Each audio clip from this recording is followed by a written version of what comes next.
लीजिए सुनिए चंद्र प्रकाश पांडे का लिखा उपन्यास फिर वही खौफ का भाग 6 मेरी यानी हर्षपाल की आवाज में।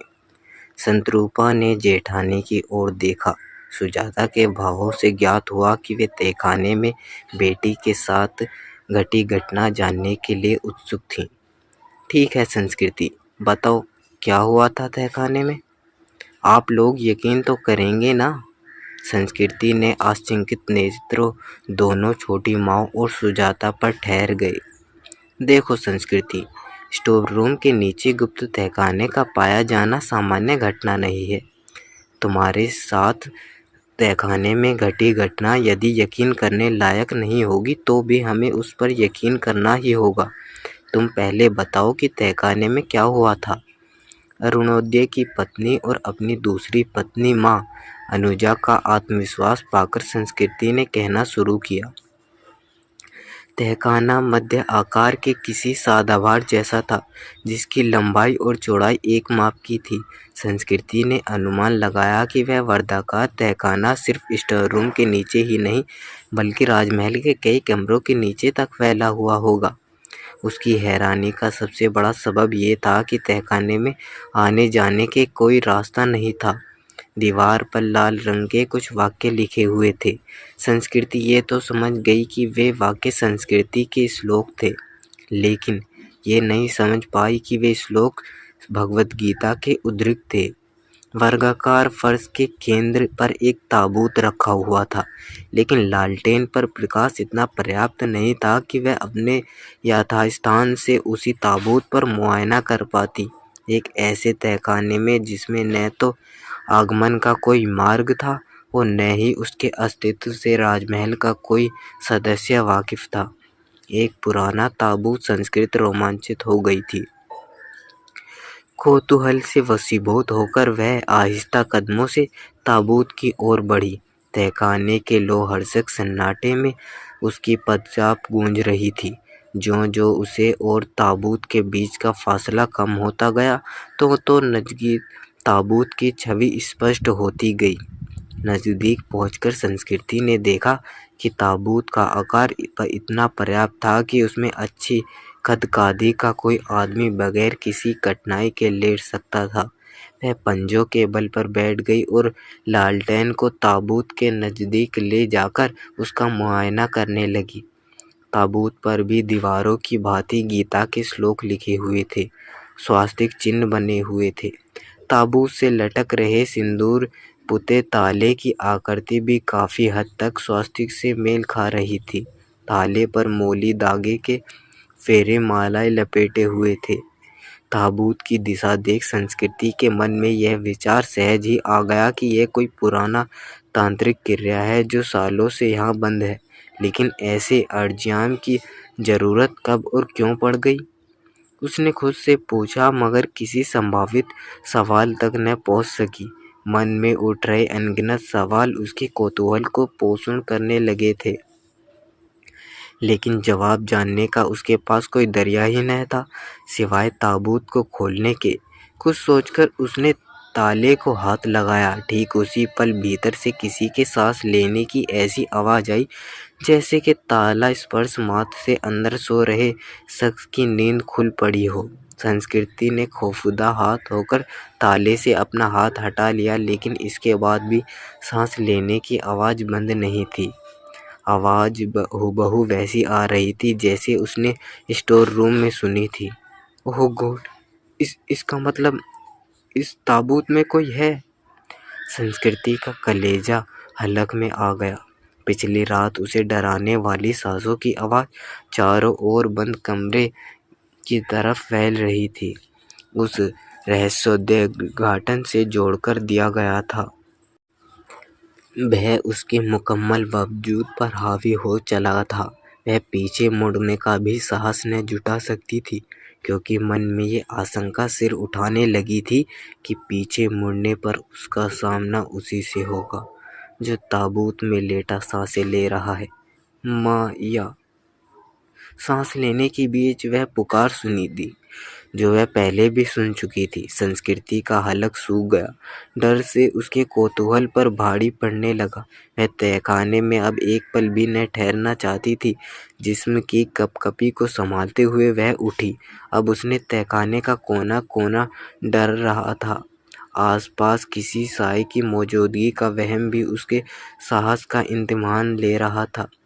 ताबूत पर नजरें गड़ाए हुए वह पिछले खिसकने लगी। तभी वह खिसकती रही जब तक कि उसने रस्सी से नहीं टकरा गई जिसे उसे यहाँ आने का जरिया बनाया था। हालांकि रस्सी तक पहुँचते पहुँचते उसमें इतना साहस शेष नहीं था कि ऊपर स्टोर रूम में जाने की कोशिश कर सकती, लेकिन जिजीविषा ने उसके भीतर साहस का संचार किया। उसने रस्सी को दोनों मुट्ठियों से भींचा और हवा में लटक गई ताकि दोनों पैरों की उंगलियों को रस्सी की फांसकर हाथ की पेशकशियों के सहारे ऊपर उठ सके। लेकिन उसके साथ कोड में खाजने वाली बात हो गई कि रस्सी भार का वजन न सह सकी और टूट गई। दब की आवाज़ सन्नाटे में गूंजी और हाथ में रस्सी का टुकड़ा लिए हुए वह संस्कृति फर्श पर आ गिरी। चोट से कहीं ज़्यादा वह इस ख्याल से भयभीत हो गई कि वहाँ से बाहर निकलने का रास्ता अब बंद हो चुका था। उसे ऐसा लगा मानो उस स्थान पर वजनी पत्थर रख दिया गया हो जहाँ कलेजा पाया जाता है। विस्तृत नेत्रों से उसने ताबूत की ओर देखा। वहाँ ही पड़े लालटेन की पीली रोशनी में वह पहले से भी अधिक रहस्यमय लग रही। विस्फुरित नेत्रों से उसने ताबूत की ओर देखा। पास ही पड़े लालटेन की पीली रोशनी में वह पहले से अधिक रहस्यमय लगने लगा था। उसमें से आती सांसों की आवाज़ संस्कृति के कानों तक मधुमक्खी की भिनभिनाहट के रूप में पहुंच रही थी। उसमें स्टोर रूम के दरवाजे पर कबाड़ का ढेर जमा कर दिया था ताकि राजमहल का कोई सदस्य उस वक्त जीकरी से अंदर न झांक सके जब वह तहखाने में उतरने का रास्ता बना रही हो। अतएव उसने बाहर से मदद मिलने की आस तब तक के लिए छोड़ दी जब तक कि लोगों को यह नहीं पता चल जाता कि अब वह स्टोर रूम के बजाय एक गुप्त तहखाने में है। बाहर निकलने की कोशिश में वह कई दफ़े उछली, लेकिन ऊंचाई अधिक होने के कारण स्टोर रूम का फर्श उसके हाथ तक न आ सका। Please God help me. ईश्वर से गुहार लगाने पर भी उसे तहखाने से बाहर निकलने का कोई दूसरा विकल्प नहीं मिला था। सुराख से लटक रही रस्सी अब उसके मुंह चढ़ लगी थी। आंखों में दहशत लिए हुए वह फिर से ताबूत की ओर मुड़ी। सहसा पिछली रात की भांति एक बार फिर हवा का कोई झोंका सा यह नाम उसके कानों में फुसफुसाता हुआ गुजर गया। माया। कौन हो तुम? कौन हो? संस्कृति ने शून्य को लक्ष्य करते हुए कहा, क्योंकि अब वह मान चुकी थी कि उसे पुकारने वाला हवा में घुला हुआ है। हमारे निकट आओ। इस आवाज़ द्वारा प्रत्यक्ष रूप से ताबूत में से आई थी। ताबूत में अब कंपन भी होने लगा था। निकट आओ हमारे। ताबूत से आती रहस्यमय आवाज़ से निहित आकर्षण संस्कृति के डर पर हावी होने लगा था और उसके कदम जेहन से भागवत करते खुद ब खुद उसकी ओर बढ़ गए। स्वतंत्र करो हमें। इस बार आवाज़ का लहजा आदेशात्मक था। तुम कौन हो? सर्वप्रथम स्वतंत्र करो हमें। नहीं, मैं तुम्हें बाहर नहीं निकाल सकती, क्योंकि तुम इंसान नहीं हो सकते। कोई भी इंसान इतने सालों तक ताबूत में कैसे जिंदा रह सकता है? हाँ, हम मनुष्य नहीं हैं, न ही तुम संस्कृति हो। ताबूत से आई आवाज़ इस बार खौफनाक थी। हम वो हैं जिसे पीपल के तने में बांधकर जीवित जलाया गया था, और तुम हो जिसे प्रेम करने का मूल्य हमें अपने प्राण देकर चुकाना पड़ा था। तुम माया हो और हम मैं माया नहीं हूँ। हमें बाहर निकालो, हम सब कुछ स्मरण करा देंगे तुम्हें। It is impossible. मेरा कोई दूसरा संबंध नहीं है तुमसे। हो सकता है क्योंकि मैं किसी को जानती नहीं। हो सकता है क्योंकि तुम हमारी हो। इस बार आवाज में इस हद तक क्रोध भरा हुआ था। समूचा ताबूत हिल गया। ऐसा लगा जैसे कोई अंदर भी था, संस्कृति के झांकने में लेने में विफल होकर झुंझला उठा था। ताबूत के ढक्कन पर अंदर से पड़ी तेज थाप से आभास हो रहा था कि वह बाहर निकलने की कोशिश कर रहा था। अगर ये बाहर आ गया तो क्या होगा? जवाब की कल्पना मात्र से ही संस्कृति की रूह फन हो गई थी, लेकिन फिर उसने यह सोचकर राहत की सांस ली कि अगर अंदर कैद वह भयानक मुल्क बुरी आत्मा जैसी कोई चीज़ था, तो वह ताबूत से तब तक आज़ाद नहीं हो सकता जब तक स्वास्तिक की आकृति वाला वह ताला उससे लटक रहा था। संस्कृति को इस सवाल का जवाब मिल चुका था कि राजमहल में वह तहखाना गुप्त क्यों था, उसमें आने जाने का कोई रास्ता क्यों न था और राजमहल का कोई सदस्य उसकी मौजूदगी से वाकिफ क्यों नहीं था। संस्कृति के मन में कुछ हद तक निर्भयता का बोध जागृत हुआ। उसने अपना कदम वापस खींच लिया। तुम वापस नहीं जा सकती माया। तुम्हारे पग जिस क्षण इस भूमिगत कक्ष के धरातल पर पड़े, तभी हमें बोध हो गया कि हम सदियों के बंधन से मुक्त होने वाले हैं। आवाज़ के खामोश होने पर ताबूत के किनारे के सफ़ेद धुंध होकर निकलने तहखाने में फैलने लगी और संस्कृति उस धुएं की चपेट में आते ही होश खोकर गिर पड़ी। संस्कृति के इर्द गिर्द घूमने वाली महिलाओं के चेहरे पर दहशत के साए मंडरा रहे थे। उस कहानी पर पहली टिप्पणी शत्रुपा ने की, तहखाने में ताबूत, ये तो भयानक है। इससे भी भयानक तो यह है कि छोटी मालकिन की ताबूत में जो एंट्री थी, उसका कहना है कि उसे पीपल से बांधकर जला दिया गया था। क्या आपको राजमहल के इस इतिहास में घटी ऐसी किसी घटना के बारे में मालूम है दीदी? अनुजा संस्कृति के मुताबिक हुई।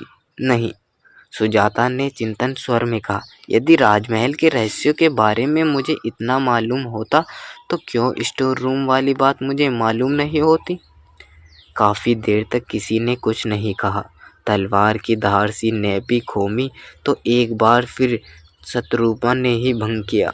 संस्कृति के अनुसार ताबूत पर सिंदूर लपेटे हुए थे, मौली धागे बंधे गए थे और स्वास्तिकार ताले से उसे बंद किया गया था। बड़े भाई साहब को तो भी तहखाने के बारे में मालूम न था। शत्रुपा ने एक नज़र सुजाता पर डाली और पहले ही अक्षेप थोड़े दबाए स्वर में बोली, कहीं ऐसा तो नहीं दीदी कि हमारे पूर्वजों ने किसी पुराने अभिशाप को तंत्र क्रिया से बांधकर राजमहल के तहखाने में कैद कर दिया था? शायद वे नहीं चाहते थे कि आने वाली पीढ़ी कौतूहलवश तहखाने में उतरकर उस अभिशाप को जगाए, इसलिए न तो उन्हें तहखाने में जाने का कोई रास्ता बनवाया और न ही अपने बाद किसी पीढ़ी को उसके बारे में कुछ बताया।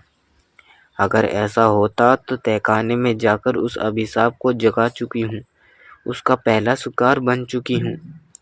संस्कृति ने बह लहजे में कहा। ऐसा कुछ भी नहीं होगा संस्कृति। सुजाता ने संस्कृति के सिर पर हाथ फेरते हुए दृढ़ स्वर में कहा, हमें ताबूत को खुलने ही नहीं देंगे। इस क्षण एक नौकर ने आकर सूचना दी कि तहखाने में एक ताबूत पाया गया है जिसे ठाकुर साहब के आदेश पर बाहर निकाला जा रहा है। साहिल स्तब्ध रह गया। उसे बस इतना मालूम हुआ कि कोई गर्म वस्तु तेजी से उसके कानों के पास गुजर गई। उसे ऐसा एहसास हुआ कि कुछ ही पल बाद एक चीख उसके कानों में पहुंची। वह तेजी से चीख की दिशा में मुड़ा। स्टोरलेट की लॉन पर पड़ी कुर्सियों में से एक पर मौजूद यश के सामने रखा कांच का गिलास टुकड़ों में तब्दील होकर बिखर चुका था। वह हास्यप्रद था क्योंकि गिलास के दोस्त होने के कारण अभी भी न समझ में आया था, लेकिन साहिल के ज़हन में बिजली कूद गई थी। वह भाप गया था कि यश एक बार फिर हमला हुआ है, लेकिन साथ ही किस्मत भी इस पर एक बार और मेहरबान हुई थी।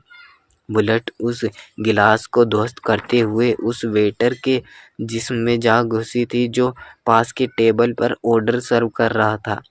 पहले तो लोग भौचक्के हुए, लेकिन जैसे उन्हें एहसास हुआ कि लॉन में फायरिंग हुई है, वे बदमाश नजर आने लगे।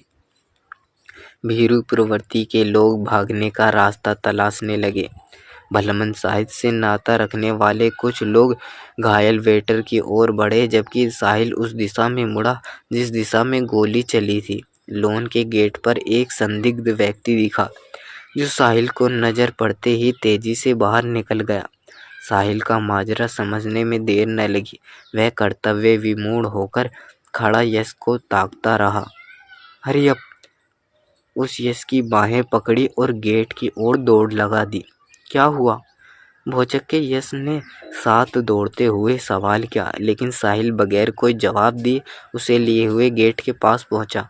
उसका शक सही हो गया था। हमलावर उन दोनों की दृष्टि विस्तार से परे हो चुका था, लेकिन शायद यह हमलावर का दुष्कृत्य था या फिर साहिल की तेज निगाह का कारनामा, जो उसे 100 गज के फैसले पर दाईं ओर मुड़ने वाली गली में किसी को घुसने की हल्की सी झलक मिल गई थी।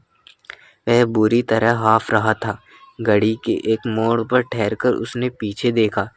अपने पीछे गली सुनसान पाकर उसने राहत की सांस ली और दीवार पर टेक लगाकर पंजों के बल बैठ गया। पीछा करने वाले 2 आदमियों गलियों की भूल-भुलैया में उलझ गए। इस ख्याल से ही उसे थोड़ी राहत मिली। उसका सीना तेजी से ऊपर नीचे हो रहा था। दौड़ने के कारण पसलियों के पास होने वाले दर्द के खत्म होने तक वह वहीं बैठकर सुस्ताने का निर्णय लिया और आंख बंद कर ली।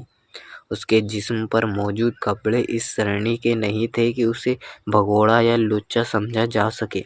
उसकी वर्तमान दशा इंगित कर रही थी कि वह 3 किलोमीटर से कम की दौड़ लगाकर नहीं आया था। झुग्गी झोंपड़ियों से भरी उस गली से बिताने का पर्याप्त थी कि वह शहर का स्लम एरिया था। गलियों में कोई नजर नहीं आ रहा था, सिवाय कुछ कुत्तों के जो गलियों में जगह जगह पर जमा गंदगियों पर मुंह मार रहे थे। वह इस आदमी की ओर आया था। यस, गली के सन्नाटे के उपयुक्त वक्त गूंजते ही खौफ की एक सर्द लहर उस आदमी के जिस्म में सरदोजी करती चली गई थी। उसकी आंख खोली और दीवार के चिपकाए हुए पीछे देखा। गली के जिस मोड़ पर वह छिपा हुआ था, उसके ठीक पहले वाले मोड़ पर 2 आदमी ठहरकर इधर उधर देख रहे थे। उनमें से एक सामान्य था, जबकि दूसरे की शारीरिक भाषा ऐसी थी जैसे कि यह संसार नया लग रहा हो। मोड़ पर उसके ठिठक जाने की वजह यह थी कि उसे मोड़ से एक अन्य गली दूसरी दिशा में गई थी। वह जरूर इस सवाल में उलझ गए होंगे कि भागने वाला शख्स किस गली में गया होगा। जिस मोड़ पर वे दोनों थे, भगवान उसे ठीक बाद मोड़ पर ही छिपा हुआ था। थोड़ी देर बाद उसने देखा कि वह दोनों आपस में कुछ विचार करने के बाद इस मोड़ के विपरीत दिशा वाली गली में घुस गए थे। भगोड़े ने राहत की सांस ली और लंबे लंबे डिग भरते हुए अपनी मंजिल की ओर बढ़ गया। करीब 10 मिनट बाद एक झुग्गी के सामने पहुंचा। उसकी हालत अब 75% सामान्य हो चुकी थी। वह झुग्गी भी गली के अन्य झुग्गियों जैसी ही थी। टीन की सीलिंग और पैर की एक मजबूत ठोकर तक न झेल सकने वाली लकड़ी की कमजोर दरवाजा। ताला खोलने के ध्येय से आदमी ने जेब से चाबी निकाली, लेकिन उस वक्त चौंक पड़ा जब उसने देखा कि दरवाजे पर ताला लटका ही नहीं रहा है, यानी कि अंदर कोई था। उसने सावधानी पूर्वक दरवाजा भीतर की ओर धकेला और भीतर दाखिल हुआ। झुग्गी में जो भी था, उसे होने का अनुमान आदमी ने पहले ही लगा लिया था। अरुणा दीदी, आप इस समय? उस औरत की उम्र 50 साल से अधिक थी। रंग निहायत ही गोरा था। उसकी आंखें बड़ी बड़ी और कजरारी थी। उसके बदन पर काले रंग की प्लेट साड़ी, दोनों बाहों के ठीक बीच में 50 पैसे के सिक्के के आकार की लाल बिंदी थी। उसकी मांग सूनी थी और काले लंबे घने बाल कमर तक लटक रहे थे। उसके गले में बड़े बड़े मानकों की माला थी। उसकी आंखों को देखकर बोध हो रहा था कि उसे सुरमे का इस्तेमाल आंखों की खूबसूरती बढ़ाने के लिए नहीं, बल्कि उन्हें भयानक बनाने के उद्देश्य से किया गया था। वह आदमी को ठीक सामने मौजूद एक लकड़ी की कुर्सी पर बैठकर एक पैर जमीन पर टिकाए हुए, जबकि दूसरे को घुटने पे मोड़कर कुर्सी पर रखे हुए बैठ गई।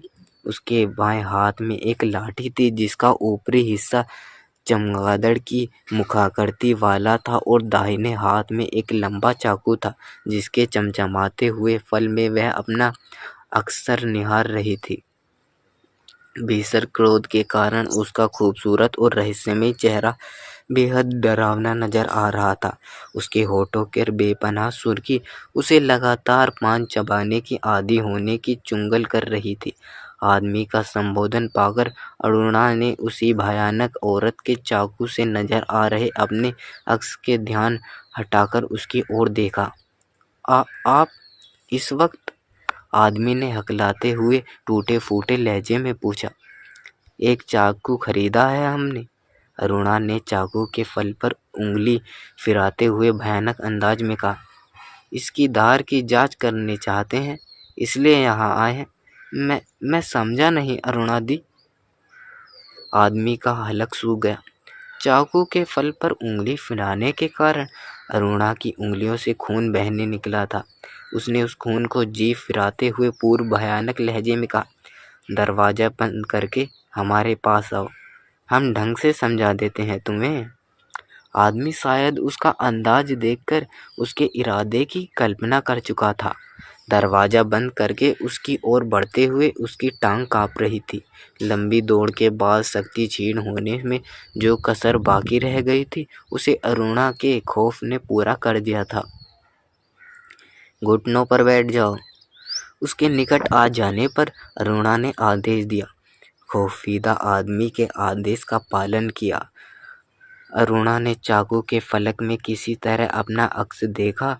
तत्पश्चात उसने अपनी आंखों के नजदीक ले जाकर धार की तीक्ष्णता परखी और अगले ही पल आदमी के गले पर लाल रंग की एक पतली रेखा खींच गई।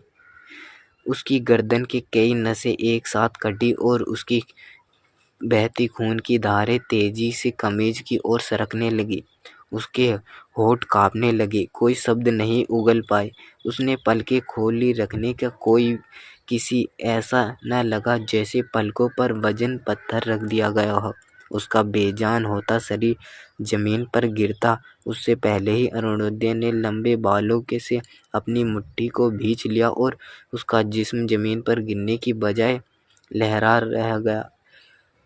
उसकी तेजी से फड़फड़ाती हुई पलकों की तरफ देखते हुए वह जीने की चाह में आंखें खोले रहने की कोशिश कर रहा था, लेकिन शरीर पर उसका इख्तियार पल प्रतिपल क्षीण होता जा रहा था।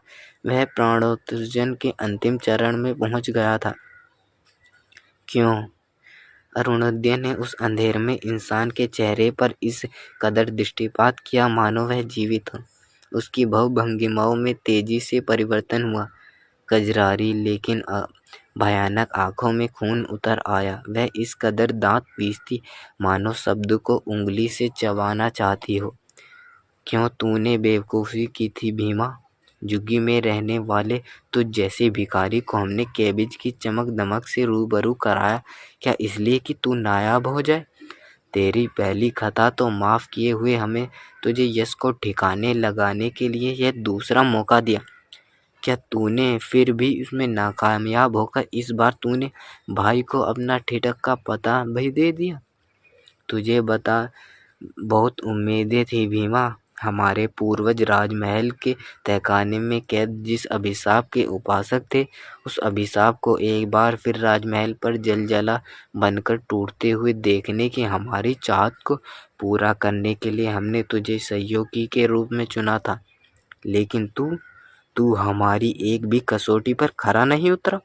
कैबिज में यश का सर्वाधिक जगह पर हमला करने की गलती करके तूने अपनी मूर्खता का पहला परिचय दिया और फिर यहाँ गलती को दोहराकर तूने अपनी मौत का फरमान दस्तखत कर दिया। अपनी बात समाप्त करने पर अरुणोदय ने भीमा का बाल छोड़ दिया। भीमा का जिस्म कटे पेड़ की भांति लहराकर जमीन पर गिरा और छटपटाकर शांत हो गया।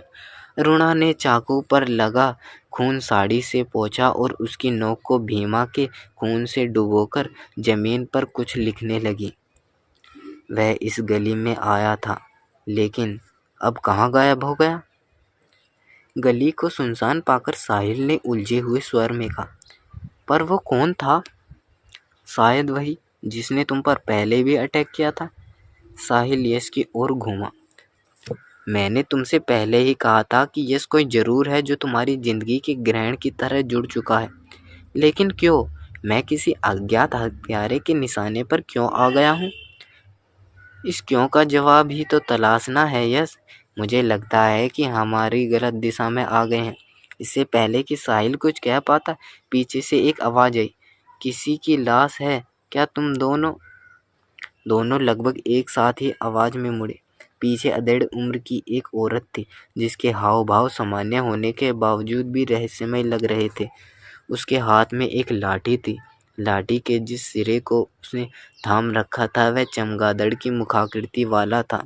वह यश को ऐसे घूर रही थी जैसे कोई डायन अपने शिकार को घूर रही है। हाँ, लेकिन आपको कैसे पता? गलत दिशा में आ गए हो तुम दोनों। भगोड़ा उल्टी दिशा में भाग गया, यानी इस गली के ठीक सामने वाली गली में।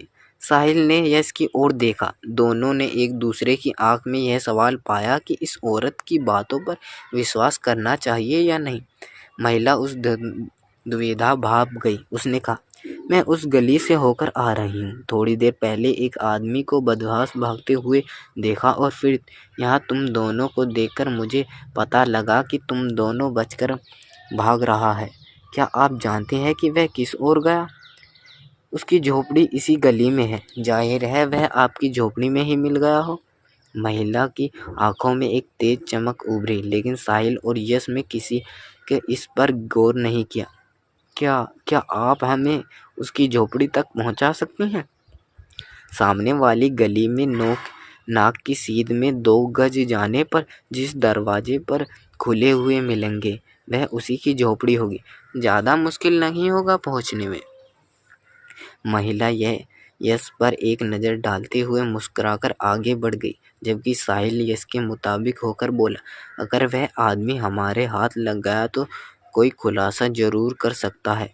यश भी रोमांचित हो उठा। अपनी याद पर पड़े धूल के आवरण हटाने के लिए वह भी उद्विग्न था, इसलिए बिना किसी वाद प्रतिवाद के साहिल के पीछे दौड़ पड़ा।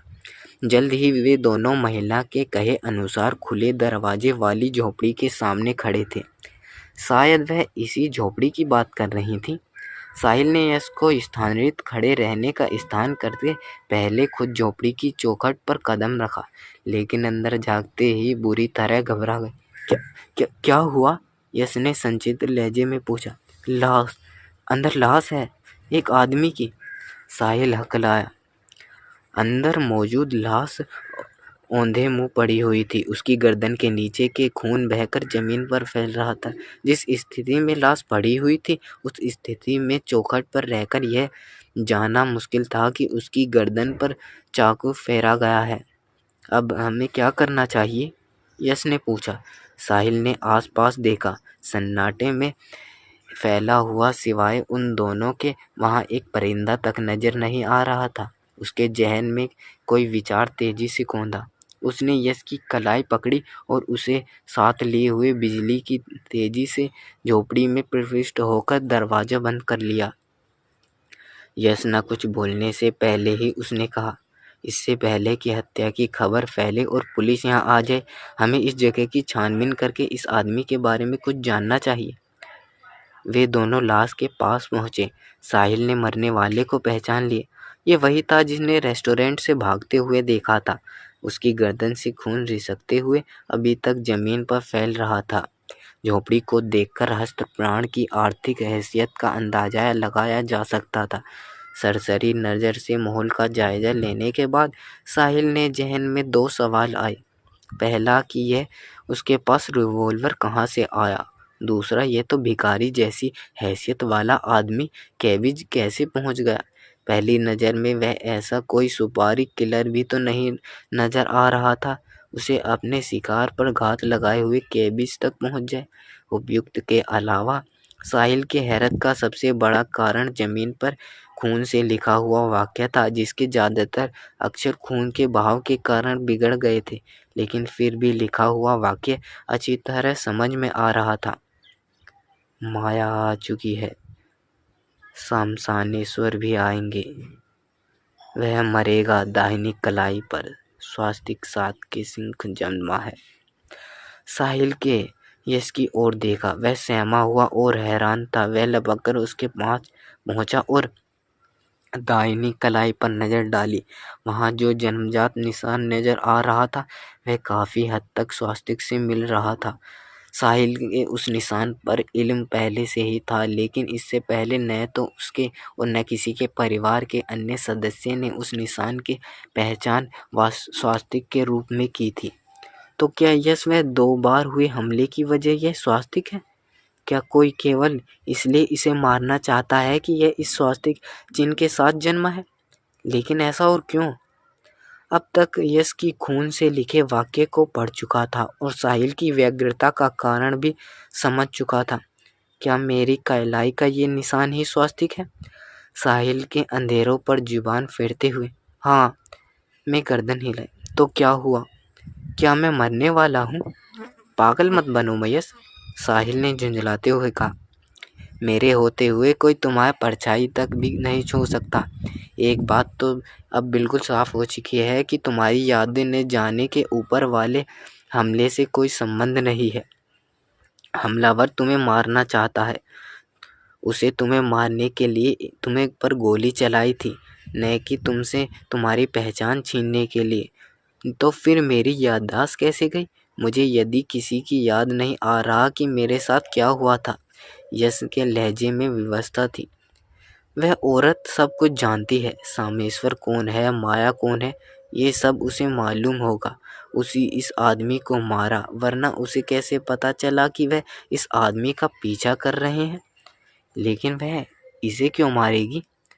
क्यों ये 2-2 बार तुम्हारी जान लेने में नाकाम हुआ था और इस बार तो हम भी इसके पीछे ही पड़ गए थे। अगर ये जिंदा हम लोगों के हाथ लग जाता तो कई रहस्यों से पर्दा उठा सकता था, इसलिए उसने इसे मार डाला। लेकिन वह थी कौन? यह पता करना है हमें उसे ढूंढना चाहिए। वह ज़्यादा दूर नहीं गई होगी? नहीं, वह निकल चुकी होगी।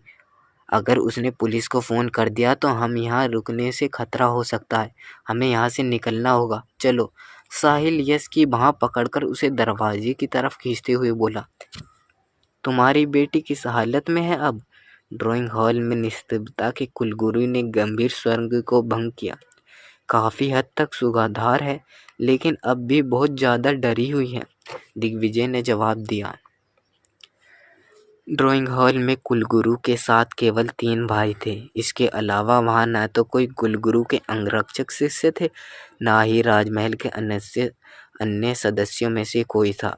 थोड़ी देर पहले ही कुलगुरु ने यह कहकर लोगों को वहाँ से हटा दिया था कि वे तीनों भाइयों के साथ जो परिचर्चा करने वाले हैं उनमें राजमहल के इतिहास का जिक्र होगा और उस इतिहास की गोपनीयता के लिए यह जरूरी है कि इसकी परिचर्चा में केवल विश्वसनीय और महत्वपूर्ण लोग ही उपस्थित रहें। तहखाने में निकला ताबूत भी ड्राइंग हॉल में ही था। संस्कृति की खौफनाक कहानी सुनने के बाद किसी की हिम्मत उसे खोलने के पक्ष में गवाही नहीं दे रही थी। आखिर कुलगुरु को बुलाने का निर्णय किया गया था। उसका वह आवरण नहीं है और न ही उसे भूमिगत कक्ष का अस्तित्व का अकारण होगा। तो क्या सचमुच सदियों पहले हमारे पूर्वज द्वारा किसी को जिंदा जलाया गया था? क्या उसका उपचार करने के बाद जन्मे अभिशाप को उसने ताबूत में बंद कर तहखाने में दफन कर दिया गया था, ताकि आने वाली भी पीढ़ी उसे कृत्य का मोल चुका सके? चरणोदय ने कहा। इसके विषय में मुझे कोई ज्ञान नहीं है, किंतु इसका अवश्य स्मरण है कि 16वीं-17वीं शताब्दी में जब इस देश में तंत्र साधना अपने चरम पर थी, तब उन्हीं दिनों शंकरगढ़ में कपालिकों का एक समुदाय गुप्त रूप से पनप रहा था। कपालिक उस तांत्रिक को कहा जाता है जो अपनी तंत्र साधना का गलत इस्तेमाल करने लगते हैं। उनकी साधना विलासिता, विभत्सता और नरबली से परिपूर्ण हुआ करती थी। ये कपालिक मानव बस्तियों से पोषण वर्षीय अक्षत युवाओं का अपहरण कर लिया करते थे। तत्पश्चात उनमें या तो माँ काली को बलि चढ़ा दिया करते थे या फिर अपनी भैरवी बना लिया करते थे। चूँकि राज्य में इस प्रकार की तंत्र साधनाएँ निषेध थीं, इसलिए कपालिक अपनी साधनाएँ गुप्त रूप से राज्य के दक्षिण के जंगल में करते थे। उन्हीं में से एक कपालिक अभयानंदन भी था, जिसके बारे में सुना जाता है कि वह राज्य के तत्कालिक राजकुमारी माया पर आश्रित था और उसे अपनी भैरवी बनाने हेतु प्रयत्नशील था। जब ये बात महाराज तक पहुंची तो उन्होंने उसके लिए अत्यंत भयावह मृत्यु की घोषणा कर दी। उन्होंने इसे पीपल के पेड़ की जीवित जला देने का आदेश दिया था। लेकिन जब उसे जीवित जला दिया गया था तो फिर तहखाने का और ताबूत में अस्तित्व उससे क्या संबंध? हमें तुम लोगों से पूर्व में ही कहा था कि इस विषय में हम अधिक नहीं जानते हैं। चूँकि ताबूत में कोई रहस्यमय शक्ति ने संस्कृति को माया नाम से संबोधित किया था, इसलिए हमें यह संदेह हो रहा है कि इस ताबूत में जो कुछ भी है वह अभयानंद की घटना से ही जुड़ा हुआ है। अभयानंद एक काल्पनिक था, इसलिए संभव है कि जलाए जाने के पश्चात वह अतृप्त आत्मा के रूप में पुनः लौट आया हो और तब तक उसे किसी प्रकार नियंत्रण पाकर उसकी किसी कमजोरी को इस ताबूत में बंद कर दिया गया हो। ताबूत को अन्यत्र दफनाने का कालांतर में उसे भेद खुल गया, इसलिए उसने राजमहल में ही एक भूमिगत कक्ष बनाकर सुरक्षित रखा गया। आने वाली पीढ़ी इस ताबूत के साथ छेड़खानी करने का दुस्साहस न कर सके, इसलिए न तो उसे कक्ष में आवागमन का कोई मार्ग बनाया गया और न ही आने वाली पीढ़ियों को उसके अस्तित्व से अवगत कराया गया। कुलगुरु ने क्षणिक खामोशी के पश्चात आगे कहा, किंतु ये मात्र अनुमान है हमारा। सत्य इसके सर्वथा भिन्न भी हो सकता है। अभयानंद का पूरा प्रकरण जानने के लिए हमें राजमहल के इतिहास का शोध करने की आवश्यकता है। हमें इस राजमहल में बने हुए ग्रंथालय में ले जाना होगा, जहाँ उसे खानदान से जुड़े ऐतिहासिक ग्रंथ संचित हैं। इनमें जो कुछ भी था उसे संस्कृति को माया नाम से बुलाया गया था। दिग्विजय ने ताबूत की ओर देखते हुए कहा, कहीं ऐसा तो नहीं कि संस्कृति को माया का पुनर्जन्म समझा हो? संभव है, कुलगुरु ने संक्षिप्त उत्तर गया। तो फिर अब हमें सामने क्या रास्ता है कुलगुरु? इस ताबूत का हम करें क्या? फिलहाल तो इसे खोलने का कोई प्रश्न ही नहीं उठता, क्योंकि इसे खोलने से रोकने के लिए ही इसे गोपनीय रीति से इसे छिपाया गया था। उचित यही होगा कि इसे पुनः उसी भूमिगत कक्ष में रखकर कक्ष को पुनः पहले जैसा कर दिया जाए। किंतु इसमें एक बाधा यह है कि ताबूत में जो है उसने संस्कृति को माया का पुनर्जन्म समझ लिया है, और वास्तव में ऐसा हुआ तो ताबूत में राजमहल में रहने से संस्कृति के जीवन से शांति भंग हो जाएगी। वह बार बार उसे भूमिगत कक्ष की ओर आकर्षित करता रहेगा। अभी आप सुन रहे थे चंद्र प्रकाश पांडे का लिखा उपन्यास फिर वही खौफ का भाग 6 मेरी यानी हर्षपाल की आवाज़ में।